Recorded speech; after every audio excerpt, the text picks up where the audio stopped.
राति अकस्मात चिच्याउँदै रानी उठिन्। उनको शरीर पसिनाले निथुक्क भिजेको थियो।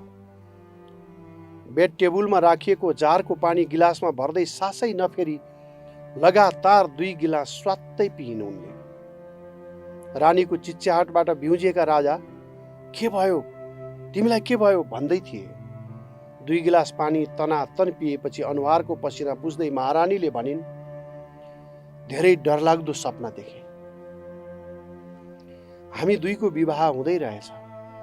देश विदेशका पाहुनाको उपस्थितिले वैवाहिक समारोहलाई निकै गरुङ्गो बनाएको थियो।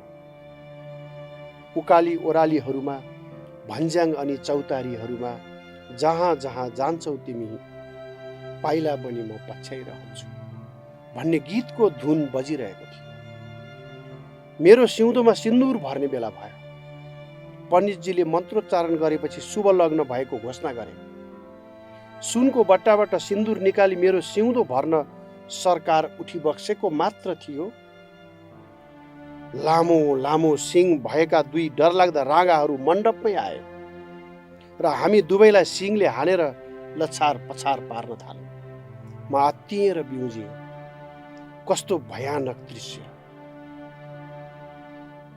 अहिले पनि म भित्र भएको कम्पन कायम छ, रानीले एकै सासमा भने। सपना त सपना नै हो नि, सपनाका विषयलाई लिएर पनि विपनामा कोही डराउँछन् त। लौ सुत, केही हुन्न, वीरेन्द्रले सान्त्वना दिँदै भने। तर ऐश्वर्य तत्काल सुत्न तयार भएनन्। मेहदी हसन र जगजित चित्राको आवाजले भरिएका गजलको सिडी प्ले गरिन् र भनिन्, सरकार सुकला होइबक्स्योस्, म एकछिनपछि सुत्छु। विक्रम सम्वत 2058 जेठ 18 गते बिहिबार रातिको सपना थियो यो। भोलिपल्ट कहिल्यै भुल्न नसकिने मिति बनेर जेठ 19 आइदियो।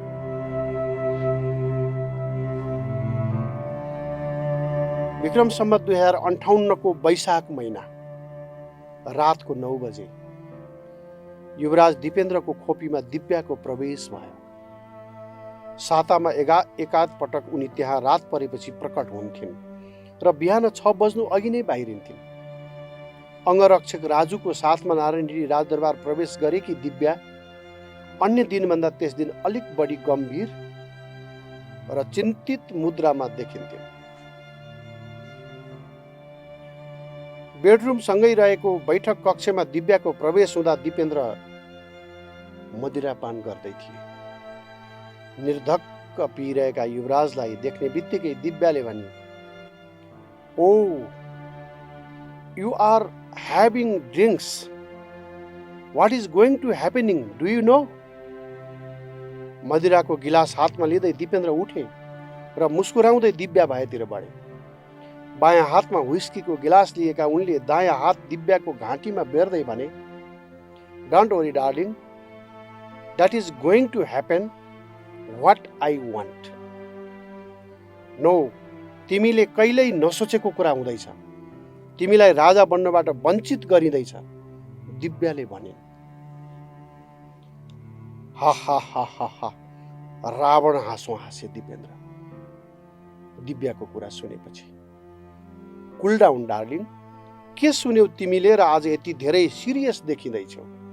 दिपेन्द्रले हाँस्दै प्रश्न गरे। मैले सुनेको निराजनको विवाह तिम्रो भन्दा अगाडि गर्ने, त्यसै बमोजिमको तयारी हुन गइराखेको छ। कालधारातिरका कुनै मदन भन्नेको नातिनी हो कि छोरीसँग निराजनको विवाह हुने भन्ने सुनेकी छु। निराजनको पहिलो सन्तान भएपछि तिमीलाई धीरेन्द्र सरकारलाई चाहिँ श्री 5 को पदवी हटाएर सामान्य नागरिक बनाइनेछ। त्यसपछि निराजनलाई राज्य सहायक चयन गरेर बुबा हजुर संरक्षकको भूमिकामा सीमित हुने कुरा छ अरे। दिव्याले आकाश खस्ने स्तरको समाचार सुनाए। दिव्याको कुरा सुनेर प्राय मुस्कुराउने दिपेन्द्र यसपटक मुस्कुराएनन्, बरु निकै गम्भीर भए र आइसी भन्दै टेबुलमा ठुलो आवाजका साथ व्हिस्कीको गिलास राखे र सोफामा थच्च बसे। दिव्या उभिरहेकै थिइन्। दिपेन्द्रले आफूलाई सम्हाले र सहज हुँदै उठे। दिव्या छेउमा पुगेर अँगालोमा बेर्दै उनले सोफामा ल्याएर आफूसँगै बसाए र भने, "What do you prefer to have drinks?" "Nothing today. I am not in mood." दिव्याले पिउन अस्वीकार गरिन्। "Just want to have some cold drinks." भन्दै उठिन् र फ्रिजबाट कोक एक बोतल निकालिन्। एक हातमा कोकको बोतल लिएकी उनले अर्को हात सोफामा बसिरहेका दिपेन्द्रको कपालभित्र छिराइन् र सँगै बसिन्। "कसले सुनायो तिमीलाई यो कुरा?" दिपेन्द्रले अलिक गम्भीर हुँदै सोधे। फेरि सोधे, "Who said me that is not important? What I heard that is serious." अब के गर्ने भन त? दिव्याले भने।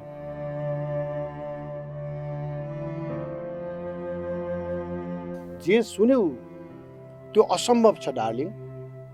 यो देशमा भविष्यको कोही राजा छ भने त्यो म मात्र हो। कसैले इतिहासको यो नेचुरल प्रवाहलाई डाइभर्ट गर्ने प्रयास गर्छ भने परम्परा कायम राख्न के गर्नुपर्छ मलाई पनि थाहा छ। म सबै प्रकारको सीमा पार गरेर भए पनि शाहवंशीय परम्परा यथावत राख्नेछु दिव्या।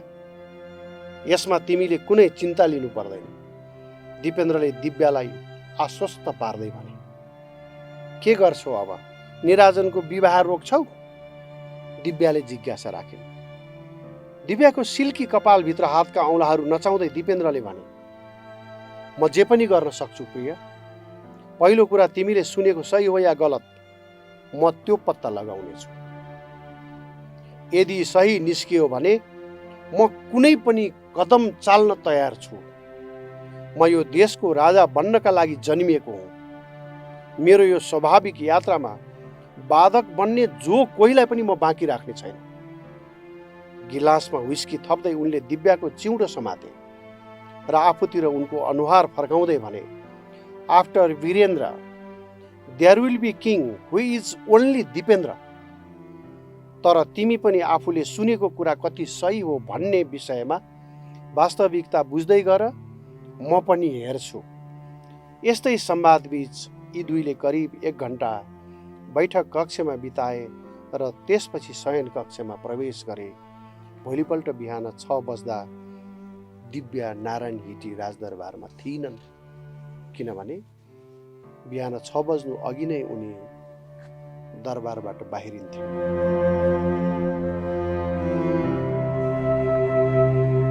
दिव्याले यसरी केही दिन अघि मात्र दिपेन्द्रलाई सुनाएकी थिइन् दरबारमा युवराजाधिराज दिपेन्द्रका विरुद्ध गम्भीर षड्यन्त्र हुँदैछ भनेर। उनले अधिराज कुमार निराजनको विवाहको तयारी भइरहेको, निराजनको विवाह युवराजको भन्दा पहिले भएमा ज्येष्ठ सन्तान पनि उसैबाट प्राप्त हुनेछ। त्यसपछि श्रीपाँच महाराजाधिराज वीरेन्द्र आफू संरक्षकका रूपमा रही निराजनलाई सम्पूर्ण राजपाट जिम्मा दिने र युवराज दिपेन्द्रको श्रीपाँच पदवी खोज्ने तयारी भइरहेको छ भनेकी थिए। यो सुनेपछि त्यसपछिका दिनमा दिपेन्द्र झनै क्रुद्ध र उत्तेजित भएका थिए। उनले त्यसरी श्रीपाँच खोसिएर बस्नुपर्ने अवस्था जिउँदै मरे बराबर हुने ठानेका थिए र त्यही कुरा दिव्यासँगको संवादमा पनि बारम्बार दोहोर्याएका थिए। आफ्नो भन्दा पहिले भाइको विवाह गरेपछि उसबाट जन्मने सन्तान जेठो हुने र रोलक्रम सजिलै भाइको वंशमा सर्ने कुराबाट भन्दा आफूलाई राजा बन्न नदिने र श्रीपाँच पदवी समेत खोसिने कुराले दिपेन्द्रलाई व्यग्र र क्रुद्ध तुल्याएको थियो।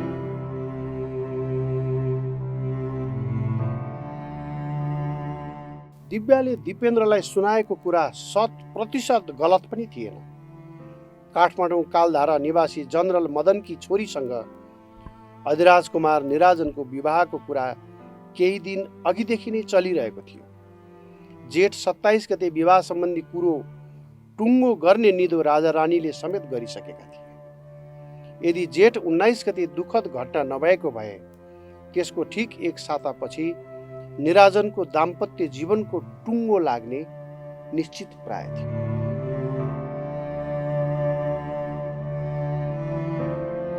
त्यस दिन अर्थात् 2058 जेठ 19 गते शुक्रबार युवराज दिपेन्द्र विभिन्न सार्वजनिक कार्यक्रमहरूमा व्यस्त थिए। ललितपुरको 7 दोबाटो स्थित खेलकुद शालामा आयोजित एक कार्यक्रममा प्रमुख अतिथि बनेर नारायण हिटी राजदरबार फर्कँदा करिब 4:30 बज्न लागेको थियो। ठट्टा मन पराउने युवराज धिराजबाट आज त्यति ठट्टा मजाक भएको थिएन र मुहार केही गम्भीर झैँ देखिन्थ्यो। अपराह्न 5 बजे बडा गुरुज्यू नयनराज पाण्डेका नातिको व्रतबन्धमा सरिक हुने कार्यक्रम पहिले नै तय थियो। राजा वीरेन्द्र, रानी ऐश्वर्या र युवराज दिपेन्द्र सहित राजपरिवार दिल्ली बजार स्थित बडा गुरुज्यू नयनराज पाण्डेको घरतर्फ प्रस्थान गरे।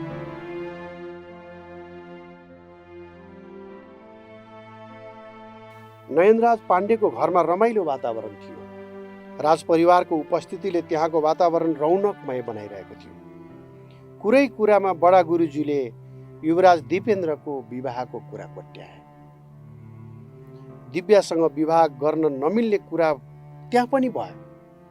महारानीले दिव्यासँग विवाह गर्न नसकिने स्पष्ट गरिन् र राजाले पनि रानीको कुरामा सही थापे। तर दिपेन्द्रले त्यस कुरालाई सहन सकेनन् र झोक्किएर त्यसको प्रतिवाद गरे। जिज्ञासुहरूलाई शान्त पार्दै राजा वीरेन्द्रले भनेका थिए, योग्य बुहारीको खोजी हुँदैछ, मिलेपछि विवाह भइहाल्छ। राजा वीरेन्द्र छोराको विवाहको बारेमा कसैले जिज्ञासा प्रकट गर्दा यस्तै जवाफ दिने गर्थे र त्यस दिन पनि त्यस्तै जवाफ दिए।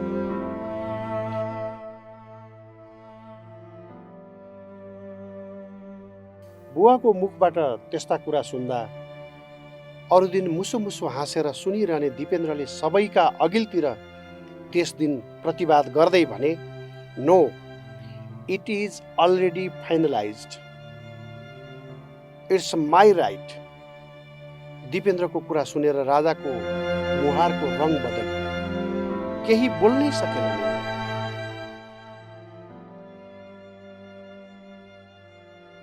बडा महारानी ऐश्वर्याले अलिक ठुलो स्वरमा भनिन्, दिपेन्द्रतिर हेर्दै, where are you and what you are talking now? Is this way to talk? I know everything भन्दै दिपेन्द्र उठे। दिपेन्द्रको प्रतिक्रियाले त्यहाँको वातावरण नै असहज, अस्वाभाविक र तनावग्रस्त बनाइदियो। त्यही तनावका बीच राजपरिवार नारायण हिटी फर्कियो। नारायण हिटी पुगेपछि युवराजले शाहज्यादा पारसलाई फोन गरी हामी कति बेला त्रिभुवन सदनमा भेला हुने हो भनी सोधे। पारसले जवाफमा भनेका थिए, 8 बजे महाराजधिराज सरकारको सवारी हुने भन्ने सुनेको छु। हामी 7 बजेतिर नै पुग्ने हो कि दादा? ठिक छ, हामी केही अघि नै भेटौँ भन्दै दिपेन्द्रले फोनको लाइन काटे र अर्को नम्बरमा फोन गरे। आज म एउटा निर्णयमा पुगिसकेको छु। I will do something today. मलाई तिम्रो साथ चाहिन्छ डार्लिङ। फोनमा राणाकी छोरी दिव्या थिइन्। अङ्ग्रेजीमा उनले भनिन्, don't do any action please, situation is not in your favour. मैले भनेको मान। अनि समर्थन मिल्छ भनेको होइन त तिमीले? दिपेन्द्रले प्रश्न गरे। द्याट्स ट्रु, तर आजै केही गर्नुपर्छ र तिमी माथि नै खतरा पैदा हुने पो देख्दैछु म। I am living only for you. I will do anything for you. तर एग्रेसिभ नहौ, सबै ठिक भइहाल्छ नि, दिव्याको जवाब थियो टेलिफोनमा। दिपेन्द्र झन आक्रोशित भए। No no, I should take serious action. म जिउँदै मर्न चाहन्न। दिपेन्द्रले फोनमा जवाब फर्काए। करिब 10 मिनेटको संवादपछि आफूले आज केही न केही गर्ने जानकारी दिव्यालाई दिँदै दिपेन्द्रले फोन राखिदिए। दिपेन्द्रको यस्तो अभिव्यक्ति सुनेपछि दिव्याले तत्काल दिपेन्द्रका एक अङ्गरक्षकलाई फोन गरिन् र भनिन्, आज युवराजा धिराज सरकारको मुड ठिक छैन। तिमीहरूले अलिक विचार गर्नु र सरकारलाई सम्हाल्नु। मेरो कुरालाई अलिक सिरियसली लिनु है। दिव्याले आफ्नो कर्तव्य पूरा गरिन्, तर अङ्गरक्षकहरूले दिपेन्द्रमाथि राम्ररी निगरानी राख्न भने सकेनन् या राख्दै राखेनन्।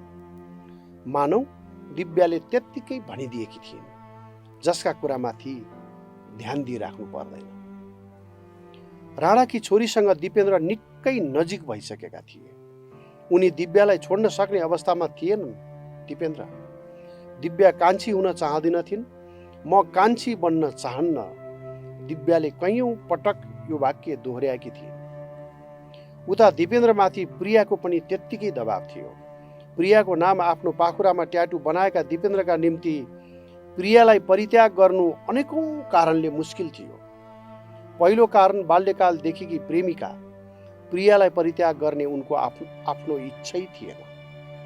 दोस्रो, मुमा बडा महारानी रत्न लगायत राजपरिवारका अधिकांश सदस्यको जोड प्रियासँग नै विवाह गर्नुपर्छ भन्ने थियो। तेस्रो, प्रियासँग विवाह गर्नका लागि चाँदीका सबै सामान तयार गरिसकिएको र हिरा जटित टायरा पनि बनिसकेको थियो। त्यसैले कतिपटक प्रियाले ठिकै छ त, तिमी दिव्यालाई छोड्न सक्दैनौ भने मलाई छोड, म अरू कसैसँग विवाह गर्छु भन्दा पनि दिपेन्द्र मान्दैनथे। प्रियासँगको सम्बन्ध छुटाउन बडा महारानी ऐश्वर्यले अनेकौं प्रयत्न गरेकी थिए। दिपेन्द्रलाई मानसिक रूपमा उत्तेजित तुल्याएर प्रियाबाट टाढा पुर्याउन उनी प्रिया हाम्रो घरमा रखबारीका निम्ति राखिएको नोकर जस्तै व्यक्तिकी छोरी हुन्, त्यस्तो बिना हैसियतका मानिसकी छोरीसँग तिमीले नजिकिन मिल्दैन। ऐश्वर्यले मर्नु अघिसम्म आफ्नो अडान कायम राखेकी थिइन् भने दिपेन्द्र पनि आफ्नो निर्णयमा अडिग थिए। प्रिया नभए दिव्यासँग विवाह गर्छु भन्न थालेका थिए दिपेन्द्रले, तर ऐश्वर्य यसमा पनि बाधक बनेर उभिए। आफूले मन पराएका प्रिया र दिव्या दुवैलाई आमाले अस्वीकार गरेपछि दिपेन्द्रको मन पुडिएको थियो र क्रमशः आमाप्रति उनको असन्तुष्टि बढ्दै थियो। आफ्ना पिता राजा वीरेन्द्र आमा ऐश्वर्यको बसमा हुनु र आमाले आफ्नो भावना चाहना नबुझ्नु दिपेन्द्रका निम्ति पीडाको कारण बनेको थियो। विवाहको कुरा प्रकट हुने बित्तिकै प्रिया र दिव्या बाहेक अरूको नाम दिपेन्द्र सुन्न नचाहने महारानी ऐश्वर्या ती दुवैलाई मन नपराउने र तेस्रो व्यक्ति सुझाउन पनि नसक्ने अवस्थामा थियो। यस विषयलाई लिएर भएका विवादका क्रममा कहिलेकाहीँ महारानी ऐश्वर्यले अब तेरो शिरपाँच पदवी हटाइदिन्छु र भाइलाई युवराज धिराज बनाइदिन्छु त्यतिसम्म पनि भन्ने गर्थिन्। आमाले यसो भन्दा दिपेन्द्रको हृदय र आत्मसम्मानमा बाँड लागे जस्तै हुन्थ्यो। उनी पीडा भुल्न कालो पदार्थको सहारा लिन्थे। दिव्यासँगको संवादपछि उनले प्रियासँग फोन संवाद गर्न चाहे। नम्बर डायल गरे, तर कनेक्सन नहुँदै काटे र पुनः दिव्यासँग संवाद गरे। आज म केही गर्छु, तिमी मलाई साथ देऊ। दिव्याले के भनिन् कुन्नी, यसपटक लामो संवाद भएन। म जिउँदै मर्न चाहन्न, आई मस्ट डु समथिङ भन्दै दिपेन्द्रले फोन लाइन काटे। दिव्याले पटक पटक फोन गरिन्, तर दिपेन्द्रले त्यसपछि उनको फोन पनि उठाएन।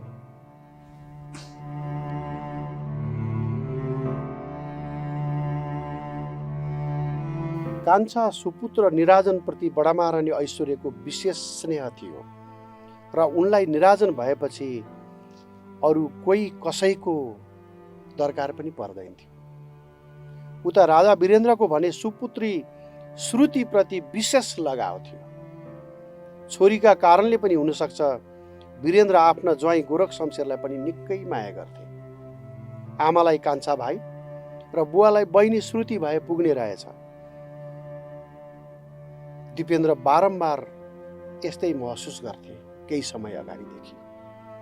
अब अर्को साता भाइ निराजनको विवाहको टुङ्गो लाग्दैछ भनी प्राप्त सूचना सही भएको जानकारी मिलेपछि दिपेन्द्रको छटपटी अति नै बढेको थियो। भाइको विवाह पहिले भएपछि उसको सन्तान पहिले जन्मिन्छ र उसैलाई नवयुवराज घोषणा गरिन्छ। बारम्बार उनको दिमागमा यही आइरहन्थ्यो। मेरो श्रीपाँच पदवी खोसिने र निराजनलाई युवराज घोषणा गरिने पनि सही हुन सक्छ। यस्तो निष्कर्षमा दिपेन्द्र पुगेका थिए। यही कारण कुनै न कुनै अकल्पनीय र जोखिमपूर्ण कदमका निम्ति उनी मानसिक रूपमा तयार हुँदै थिए, उत्प्रेरित हुँदै थिए। यसै क्रममा दिपेन्द्र आफ्नो भविष्य सुरक्षित बनाउन पिताको हत्या गर्नुपर्ने निचोडमा पुगेका थिए। यस्तै मनोदशाका बीच पिताको हत्या नगरी आफू तत्काल अधिकार सम्पन्न राजा बन्न नसक्ने र राजा नबनेसम्म आफ्नो इच्छा अनुसार चल्न नपाइने तथ्य विचार गरी दिपेन्द्रले आफ्ना पिता राजा वीरेन्द्रको हत्या गर्ने सोच बनाएका थिए। केही दिन अघि नै उनी पिताको हत्या गर्ने निचोडमा पुगेका भए पनि उनलाई उपयुक्त अवसर समय मिलिरहेको थिएन। त्यसैले श्रीपाँच महाराजाधिराज अङ्गरक्षक विहीन भएर बस्ने मौकाको पर्खाइमा दिपेन्द्र थिए।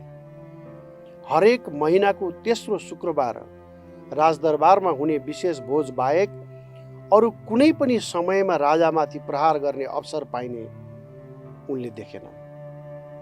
त्यसैले जेठ 19 गते शुक्रबारलाई दिपेन्द्रले रोजेका थिए। त्यस दिनको भोजको आयोजना दिपेन्द्र आफैले गरेका थिए। वास्तवमा जेठ 19 गते बेलुका राजा रानी बालाजु स्थित विश्व विक्रम शाहकी छोरीको विवाहका अवसरमा आयोजित रात्रि भोजमा सरिक हुने कार्यक्रम थियो। जेठ 19 गते दिपेन्द्रले 19 गते बुबा आमा सहित परिवारका सबै सदस्य मैले आयोजना गरेको भोजमै सामेल हुनुपर्छ भनी जिद्दी गरिरहेका थिए। दिपेन्द्रले राजा वीरेन्द्र दिपेन्द्रको यो भोजमा सहभागी हुन त्यति इच्छुक थिएनन् र उनले रानीसँग पनि विश्वकै भोजमा सहभागी हुने इच्छा व्यक्त गरेका थिए। विश्व विक्रम शाहकै भोजमा दिपेन्द्रले अति जिद्दी गरेपछि बडा महारानी ऐश्वर्यले विश्व विक्रम शाहलाई टेलिफोन गरेर भनिन् 19 गते दिपेन्द्रले दरबारमै भोजको आयोजना गरेको छ, उसले त्यहाँ सामेल हुनै पर्छ भनेर जिद्दी पनि गरिरहेको छ। त्यसैले 19 गते हजुरको घरमा आउन नसक्ने भइयो, कार्यक्रम रद्द गर्नु पर्यो। त्यसरी रानी ऐश्वर्यले निर्धारित कार्यक्रम रद्द गर्न भनेपछि विश्व विक्रम अति खिन्न भए र रानीसँग बिलौना गर्न थाले। विश्व विक्रमलाई सम्झाउन रानी ऐश्वर्यलाई करिब 1 घण्टा लागेको थियो टेलिफोनमा। जेठ 15 गते सोमबारको कुरा थियो त्यो।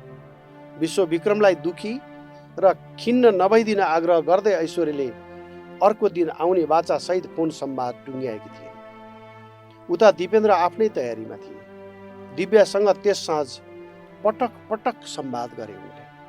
दिव्यासँग फोन संवादपछि दिपेन्द्र त्रिभुवन सदनतिर लागे। दिपेन्द्र पुग्नु अगाडि नै त्यहाँ शाहजादा पारस, राजीव शाही र अन्य आफन्त तथा नातेदारहरू पुगिसकेका थिए।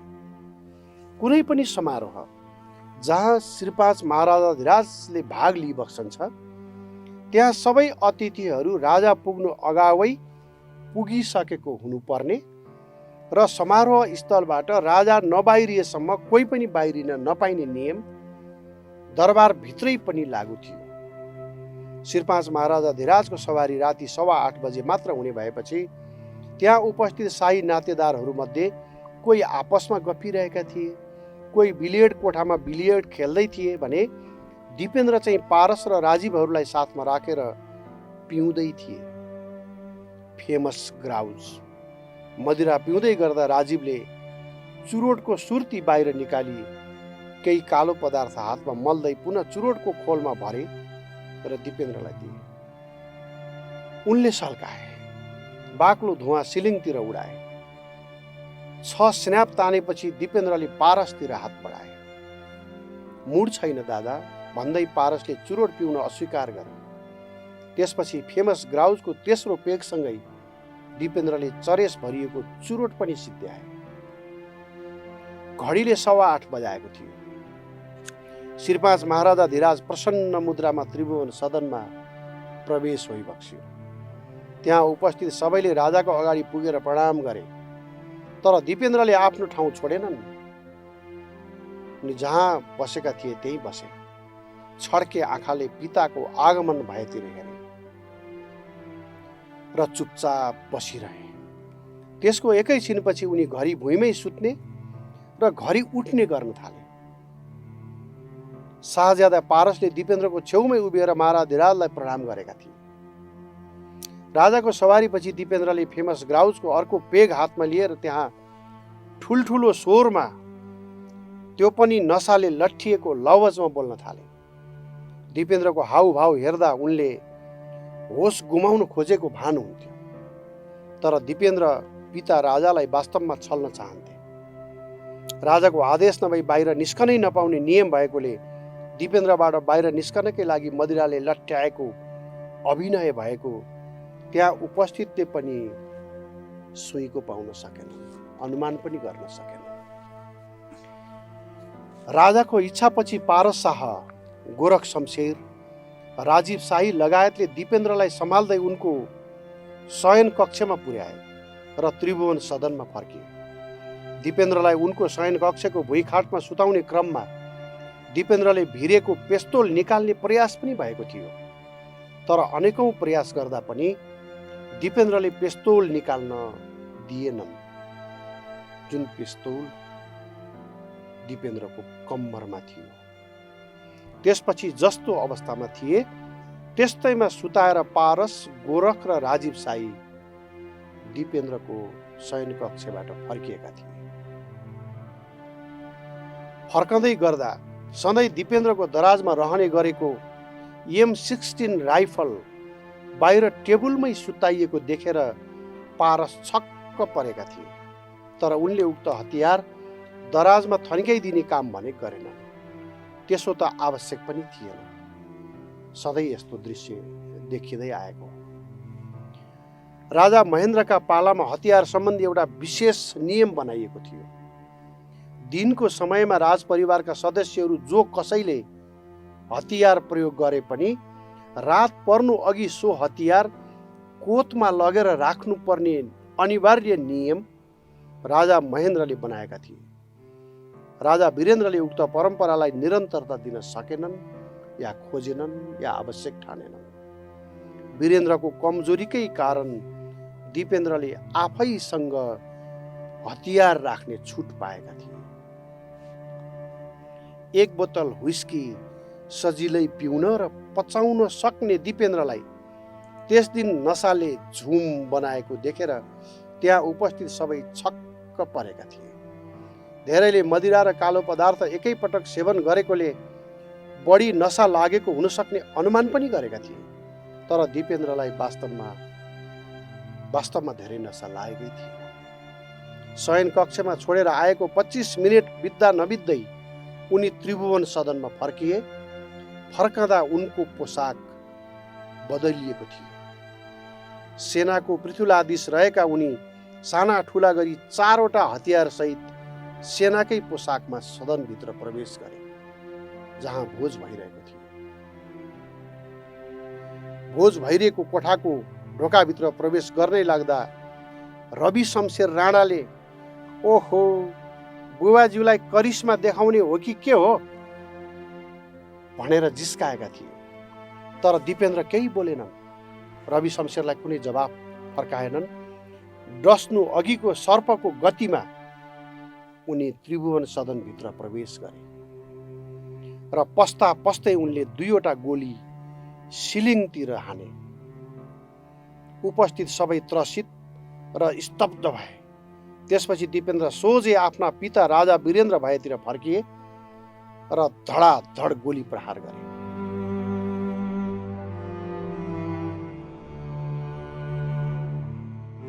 गोली चल्यो। भोज कक्षमा होहल्ला चल्यो। राजा वीरेन्द्रले पहिरिएको सेतो कमिजमा ठाउँ ठाउँबाट रगतको भुल्का बाहिर निस्के।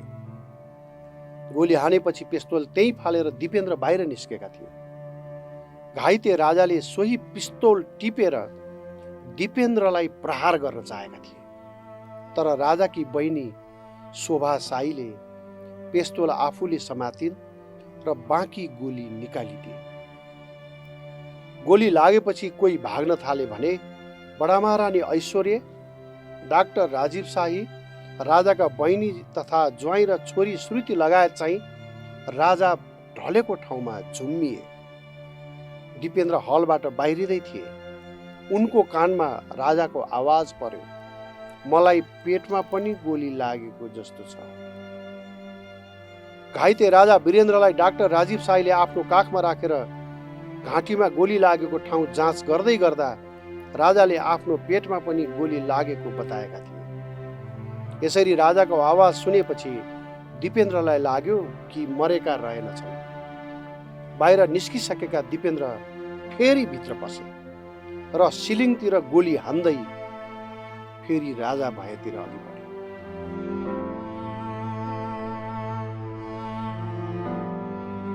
अधिराजकुमार धीरेन्द्र दिपेन्द्रको अगाडि बाटो छेक्दै उभिए र हात जोड्दै भने, ठुलो क्षति भइसक्यो, भइगयो बाबा, भयो, अब छोडिदेऊ, तिमीले चाहेको भइसक्यो। यति भन्दै दिपेन्द्रको हातको बन्दुकतिर धीरेन्द्रले हात के बढाउन खोजेका थिए। दिपेन्द्रले धीरेन्द्रलाई पनि गोली प्रहार गरे। गोली लागेपछि झन्डै 12 फिट पर पुगेर धीरेन्द्र गर्ल्याममा ढले। गोली हान्ने र हत्या गर्ने क्रममा दिपेन्द्रले पटक पटक ढोका बाहिरसम्म पुग्ने र भित्र पस्ने गरिरहे। सुरक्षा कर्मीहरू आउने हो कि भन्ने सोचेर दिपेन्द्रले त्यसो गरेको हुन सक्छ। राजा वीरेन्द्रको रक्षा गर्न खोज्ने र पारिवारिक कलहमा आफूलाई साथ दिन नचाहने शान्ति सिंह, कोमल शाह, बहिनी श्रुति, ज्वाइँ गोरख शमशेर लगायतलाई छानी छानी दिपेन्द्रले गोली प्रहार गरेका थिए, जो आफ्ना हितैषी थिएनन् भन्ने उनलाई विश्वास थियो। दादा बुवालाई किन यसो गरिबक्सेको भन्दै श्रुति दिपेन्द्र भएतिर अघि बढ्दै थिइन्। श्रुतिलाई रोक्न उनका पति गोरख शमशेर पखन भन्दै श्रुतिको पछि पछि कुद्दै थिए। दिपेन्द्रले श्रुतिलाई गोली हानेर ढाले। त्यसपछि ज्वाइँ गोरख शमशेरलाई पनि छातीमै ताकेर गोली हानेका थिए। गोरख श्रुतिकै छेउमा ढले। दिपेन्द्रको बाटो छेक्न जाने जति कसैलाई उनले बाँकी राखेनन्। आफ्नी आमा बाहेक अरू कसैलाई पछ्याउँदै गोली हान्न पनि दिपेन्द्र गएनन्। तर गोली लागेर ढलेका आफ्नी बहिनी श्रुति, ज्वाइँ गोरख लगायतलाई बुटले पल्टाई पल्टाई हेरेको देख्नेहरूले बहिनी र ज्वाइँलाई दिपेन्द्र धेरै नै रिस गर्दा रहेछन् भन्ने महसुस गरेका थिए। त्यति बेलासम्म रानी ऐश्वर्य सहित केही व्यक्ति राजा वीरेन्द्र ढलेकै ठाउँमा बसेर बिलौना गर्दै थिए। राजाले आँखा चिम्लिएपछि ऐश्वर्य उठिन् र कि यसलाई मार्छु कि म मर्छु भन्दै बाहिर निस्किन्। हतियार राखिएको घरको स्टोरमा कोतमा जान रानी भर्याङ चढ्दै थिइन्। रानीको पछि पछि दिपेन्द्र र दिपेन्द्रको पछि पछि निराजन, निराजनको पछि उनैका अङ्गरक्षक दौड्दै थिए। भर्याङ चढी नसक्दै दिपेन्द्र अघि बढेर आफ्नो खुट्टा आमाको अघिल्तिर तिर्स्याएर आमालाई रोक्न खोजे। भर्याङको टुप्पामा आमा ऐश्वर्यले दिपेन्द्रको हातकै हतियार खोज्न खोजे। दिपेन्द्रलाई एक हातले आमाको चुल्ठोमा समातेर अनुहारमै पोइन्ट ब्ल्याङ्क गोली ठोके। निराजन चिच्याउँदै थिए, दादा आमालाई नमार, दादा आमालाई नमारी बक्सियोस् दादा भन्दै थिए निराजन। तर दिपेन्द्रले आमालाई ढाले र त्यसपछि भाइ निराजनमाथि प्रहार गरे। एकै गोलीले मर्न सक्थे निराजन, तर पटक पटक घुमी घुमी 50औं गोली प्रहार गरे दिपेन्द्रले। केही ढिलो गरेर घटनास्थलमा आइपुगेकी मुमा बडा महारानी रत्न जताततै परिवारका सदस्यहरू ढलेको देखेर स्तब्ध भइन्। हेर्न सकिने दृश्य थिएन त्यहाँ। दिपेन्द्रले एक एक गरेर सबैलाई गोली हानेको जानकारी कसैले मुमा बडा महारानीलाई गरायो। त्यसपछि उनले आफ्नो अङ्गरक्षकलाई आदेश गरिन् दिपेन्द्रलाई पनि गोली हानेर भए पनि नियन्त्रणमा लिनु। मुमा बडा महारानीको आदेशपछि अङ्गरक्षकहरू बगैँचातर्फ दौडिएका थिए। दिपेन्द्र भुइँमा लडिरहेका भाइ निराजनको मृत शरीर हेरिरहेका थिए।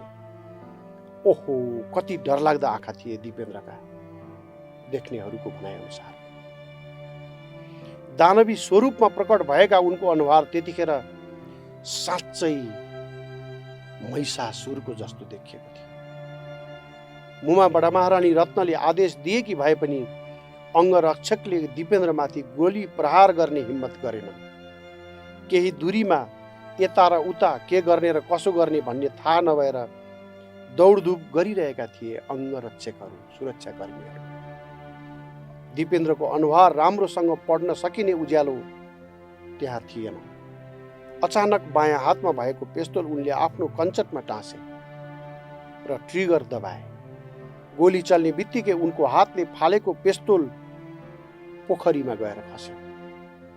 दिपेन्द्र पनि ढले। तथापि कतिपय मानिस मुमा बडा महारानीको आदेशमा उनकै अङ्गरक्षकले दिपेन्द्रमाथि गोली प्रहार गरेको ठान्दछन्। त्यति बेलासम्म त्रिभुवन सदन सेनाको घेरामा परिसकेको थियो। राजा रानी र गोली लागि घाइते भएका सबैलाई छाउनी स्थित सैनिक अस्पतालमा लैजाने प्रबन्ध सेनाले मिलायो। गोली लागेर ढलेका दिपेन्द्रलाई पनि अस्पताल पुर्याइयो। 3 दिनसम्म धुकधुकीमा बाँचेर विक्रम सम्वत 2058 जेठ 22 गते उनले पनि प्राण त्यागे।